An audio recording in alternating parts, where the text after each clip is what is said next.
Hello everyone, a very warm welcome to Ecoholics YouTube channel. I am Shruti Jha and in today's session, we are going to study the India's nuclear energy capacity and the ambitions. क्या nuclear energy होती है, आखिर इसके ambitions India में क्या रखे गए हैं, क्या चैलेंजेस इंडिया में न्यूक्लियर एनर्जी सेक्टर फेस करते हैं, वो हम इस सेशन के थ्रू देखने वाले हैं. So before moving forward with the detailed topics, one should know that what is nuclear energy. Nuclear energy is the energy produced by the nucleus of an atom.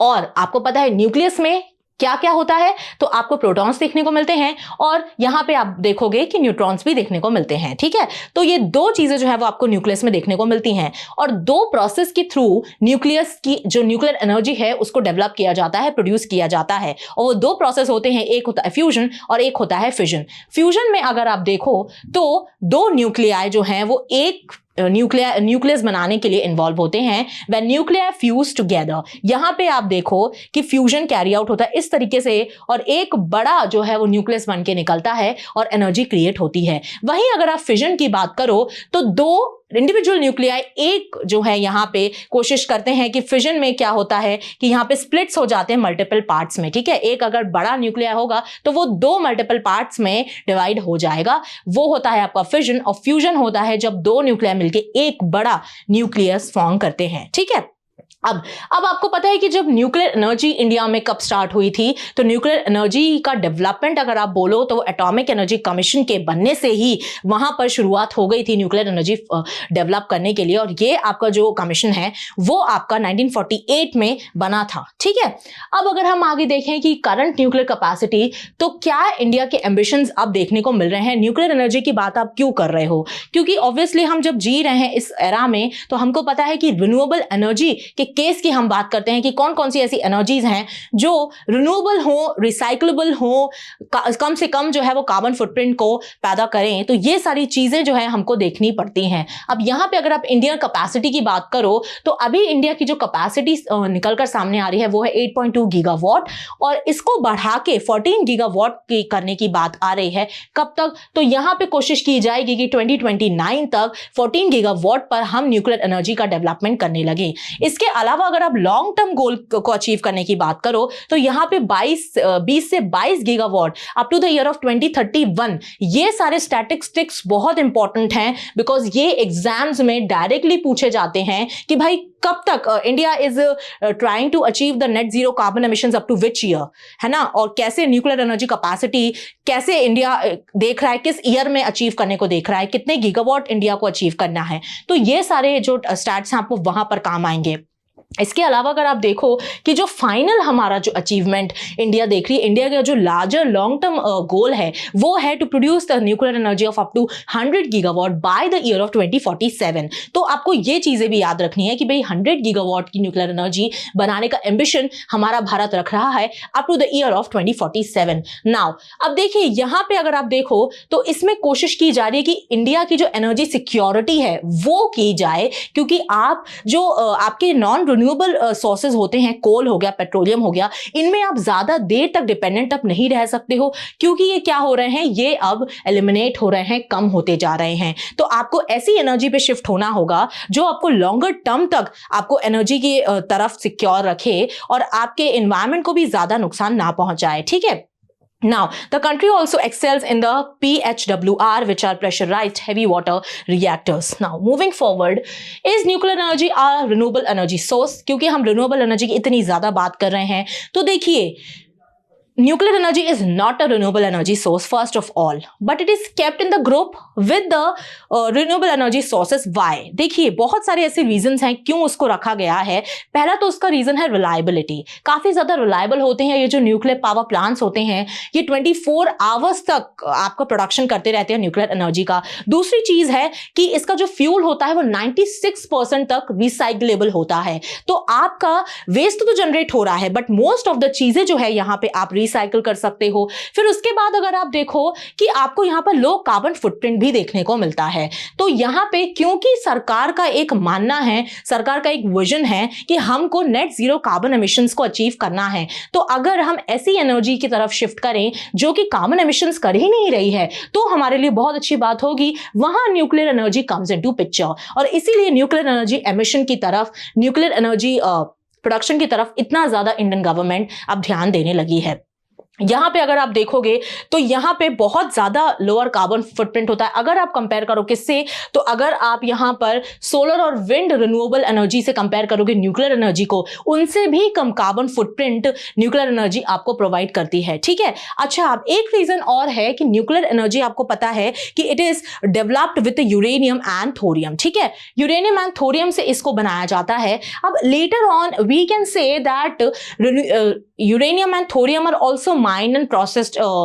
So how can you say that it is a renewable energy? Okay, तभी भी आप नहीं बोल सकते because once the process of mining get involved, because even the coal and petroleum we are developing from the mining activity only, and same way we are saying that uranium and thorium are also mined and processed. So that's why the nuclear energy cannot be called as the renewable energy source. ठीक है, I hope this is clear. तो ये चीज आपको ध्यान में रखनी होगी कि पूरी तरीके से ये renewable source नहीं है, बट क्योंकि इसके फायदे इतने ज्यादा हैं, रिलायबल है, रिसाइकलेबल है, फिर उसके बाद लो कार्बन फुटप्रिंट है, कार्बन एमिशंस एनवायरनमेंट में नहीं जा रहे हैं, ये चीजों को देखते हुए इसको कंसीडर एक सस्टेनेबल एनर्जी प्रोडक्शन के रूप में किया जाता है। Now moving forward towards the nuclear programme of India. अब देखिए जो डॉक्टर होमी भाभा थे, उन्होंने ये 3 स्टेज न्यूक्लियर प्रोग्राम इंडिया में लेकर आया था। तो फर्स्ट स्टेज की अगर आप बात करो तो यहाँ पे कौन सा आपका फ्यूल देखने को मिलता है, तो ये आपका नेचुरल यूरेनियम देखने को मिलता है, जो कि आपका PHWR pressurised heavy water reactor में बनाया जाता है। फिर अगर आप सेकेंड स्टेज की बात करो तो इसमें आपको प्लूटोनियम 239 देखने को मिलता है और FBR फास्ट ब्रीडर रिएक्टर्स इसमें इन्वॉल्व होते हैं सेकेंड स्टेज में। ठीक है, अब थर्ड स्टेज की अगर आप बात करो तो यहां पे कोशिश की जाती है थोरियम और प्लूटोनियम 239 को यूज करने के लिए टू क्रिएट यूरेनियम 233।